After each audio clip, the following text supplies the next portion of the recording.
Selamat pagi saudara-saudari yang saya kasih dalam Tuhan. Saat ini kita akan bersama-sama melakukan perjamuan kudus. Dan ayat yang menjadi pengantar akan saya bacakan dari Filipi pasal 2 ayat yang ke-5 sampai ayat yang ke-7. Demikian. Hendaklah kamu dalam hidupmu bersama menaruh pikiran dan perasaan yang terdapat juga dalam Kristus Yesus, yang walaupun dalam rupa Allah tidak menganggap kesetaraan dengan Allah itu sebagai milik yang harus dipertahankan, melainkan telah mengosongkan dirinya sendiri, mengambil rupa seorang hamba, dan menjadi sama dengan manusia. Dalam suratnya kepada orang-orang percaya di Filipi, Paulus mengajak mereka untuk meneladani Kristus dalam menghadapi tantangan dan penderitaan. Kristus lebih memilih untuk mengambil rupa seorang hamba, mengorbankan dirinya, daripada dia menunjukkan keilahiannya pada waktu dia sedang dalam penderitaan. Pada saat ini, Sylvie akan sharing apa arti pengorbanan Kristus di dalam hidupnya. Silakan. Pandemi COVID mengubahkan banyak hal.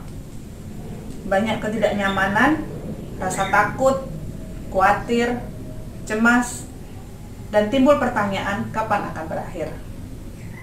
Apa yang paling mengganggu saya adalah interaksi yang dibatasi dengan berbagai peraturan yang ada. Sebagai pelayan, tentunya ini menekan gerak langkah saya dalam bertemu dengan orang-orang. Lama-lama saya menjadi jenuh, karena saya harus memikirkan banyak hal agar bisa memenuhi kebutuhan jemaat, bukan hanya secara rohani, tetapi juga memberi semangat, menguatkan, dan juga memikirkan kebutuhan jasmani yang lainnya. Ada rasa lelah dan bosan, karena semua kegiatan lebih banyak dilakukan di dalam rumah. Keluar pun harus pakai masker, harus jaga jarak, dan juga rajin mencuci tangan. Bahkan semakin tingginya penularan saat ini, kita pun dianjurkan untuk menggunakan double masker, menjauhi kerumunan, dan juga menghindari makan bersama. Bulan Juni yang lalu, saya mengambil kesempatan untuk berlibur bersama anak saya yang bungsu untuk pergi ke Jawa. Selain untuk mengambil waktu refreshing, saya ingin mengunjungi mama dan juga anak kami yang kedua, karena dia sekolah di Malang. Saya ingin memastikan bahwa dia bisa masuk kos dengan aman, karena dari sekolahnya tahun ajaran ini mereka akan membuka sekolah offline secara terbatas. Bersyukur selama di sana kami diberi kesehatan. Meskipun saya ingin sekali menikmati liburan dengan refreshing berkunjung ke tempat-tempat wisata, namun mengingat mama saya yang sudah lanjut usia dan kondisi pada saat itu kasus COVID mulai meningkat, saya pun akhirnya menahan diri untuk tidak bepergian ke tempat-tempat wisata. Pada saat kami berdua kembali ke Jayapura, hasil swab antigen kami negatif. Namun, 3 hari sesudahnya, saya mulai merasakan gejala. Saya merasa begitu sangat lelah, ada rasa pening dan meriang seperti mau flu. Disusul kemudian munculnya gejala-gejala yang lain, yaitu demam dan nyeri otot seluruh badan. Untuk memastikan, saya pun akhirnya periksa swab antigen 3 hari kemudian. Dan ternyata hasilnya positif. Agak kaget, tapi saya pasrah.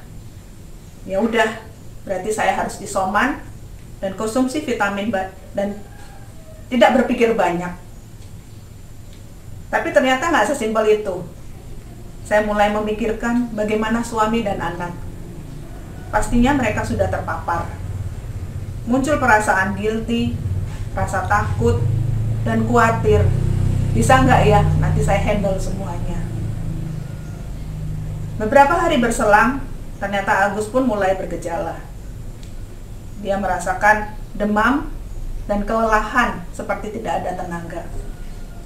Detak jantungnya tiba-tiba menjadi sangat cepat dan tekanan darahnya pun naik. Saya sempat panik. Saya kemudian menghubungi seorang sister yang adalah perawat untuk menanyakan bagaimana saya harus menanganinya.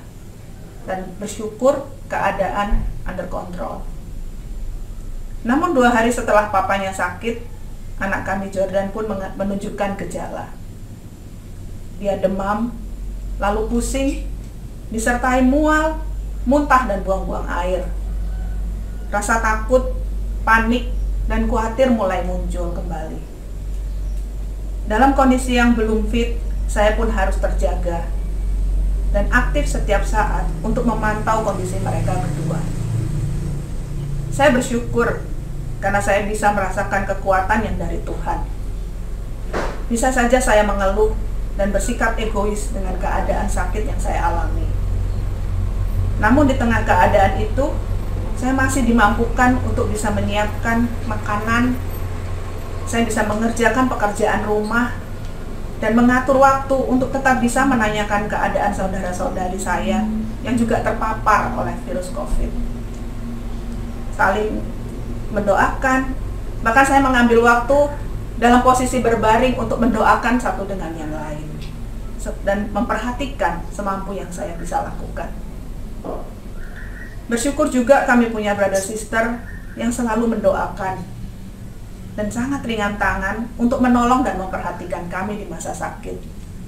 Ada yang menawarkan bantuan untuk belanja sehingga tercukupi kebutuhan kami selama isoman. Ada juga yang mengirim buah, kemudian minyak, hingga makanan yang lainnya. Saya bersyukur salib membuat saya semakin mengerti dan memaknai arti salib Kristus. Saya kembali diingatkan bahwa rasa sakit yang dialami oleh Yesus Kristus tidak membuatnya berhenti untuk mengasihi manusia. Kasihnya kepada saya dan ketaatannya kepada Bapa membuatnya teguh dan tetap tegar menghadapi salib. Dan itu pun yang mengajarkan kepada saya untuk terus punya hati yang seperti Dia. Amin. Amin. Saudari, di masa yang tidak mudah ini, pandemi COVID-19, banyak tantangan-tantangan yang kita hadapi. Pilihannya untuk kita merespon ada di tangan kita. Kalau Kristus tadi lebih memilih untuk mengambil rupa seorang hamba dan mengasihi kita sehingga memberikan kita kesempatan untuk dapat keselamatan dan hidup yang baru. Saya mengajak kita semua juga untuk lebih bisa melihat dan merespon, sehingga penderitaan dan kasih yang sudah Kristus tunjukkan kepada kita boleh membawa kita juga semakin mau mengasihi satu sama lain. Sebelum kita mengambil komuni, mari kita sama-sama berdoa. Bapa di surga, terima kasih. Kami mengucap syukur untuk segala kemurahan kasih Engkau. Pada saat ini kami akan mengambil roti yang melambangkan tubuh-Mu dan juga anggur yang melambangkan darah-Mu yang sudah dicurahkan buat kami. Biarlah komuni pada saat ini boleh membawa kami untuk terus mengingat pengorbanan-Mu dan pilihan-Mu untuk mengambil rupa seorang hamba, berkorban supaya kami semua boleh mendapatkan keselamatan dan hidup yang baru. Sehingga kami boleh juga Tuhan memaknai banyak tantangan-tantangan dalam hidup kami pada saat ini dengan tetap memilih untuk bisa terus mengasihi Engkau dan terus bisa mengasihi satu sama lain. Terima kasih ya Tuhan, dalam nama-Mu kami sudah berdoa. Amin.